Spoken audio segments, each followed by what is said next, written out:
ఓం నమో వెంకటేశాయ. ఈరోజు శనివారం మనందరికీ వెంటనే గుర్తొచ్చేది తిరుమల శ్రీ వెంకటేశ్వర స్వామి. ముందు ఒక విషయం తెలుసుకోవాలి.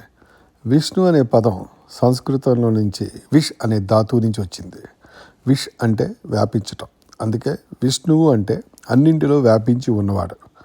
దేశానికి పరిమితం కాదు, కాలానికి పరిమితం కాదు, ఒక కొండకి కూడా పరిమితం కాదు, ఒక విగ్రహానికి అంతకంటే పరిమితం కాదు. అయితే ఇక్కడ ఒక ప్రశ్న, అన్నింటిలో ఉన్న విష్ణువుని చూడడానికి మనం తిరుమలకి ఎందుకు వెళ్ళాలైతే? ఇక్కడ ఒక అద్భుతమైన రహస్యం ఉంది అద్వైతంలో. మనం అనుకుంటున్నాం, నేను నిర్ణయం తీసుకున్నాను, నేను టికెట్ బుక్ చేశాను, నేను తిరుమల వెళ్ళాను అని. కానీ ఈ నేను చేశాను అనే భావనే మాయ. భగవద్గీతలో శ్రీకృష్ణుడు చెప్పాడు, ఈశ్వర సర్వభూతానం అంటే ప్రతి హృదయంలో ఈశ్వరుడే ఉన్నాడు. ఆయనే సంకల్పాన్ని కలిగిస్తాడు, ఆయనే సందర్భాన్ని కల్పిస్తాడు, ఆయనే పిలుస్తాడు, ఆయనే దర్శనమిస్తాడు. అందుకే పెద్దలు అంటారు, వెంకటేశ్వరుడు పిలిస్తేనే తిరుమల వెళ్తామని. ఇది ఒక సామెత కాదు, వేదాంత సత్యం. అందుకనే తిరుమల ప్రయాణం ఒక టూర్ కాదు, ఒక దైవానుభవం.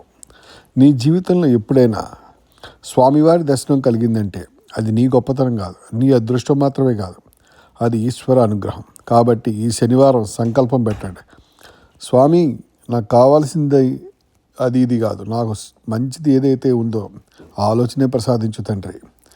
సర్వవ్యాపకుడైన శ్రీనివాసుడే చూసుకుంటాడు. గోవింద గోవింద.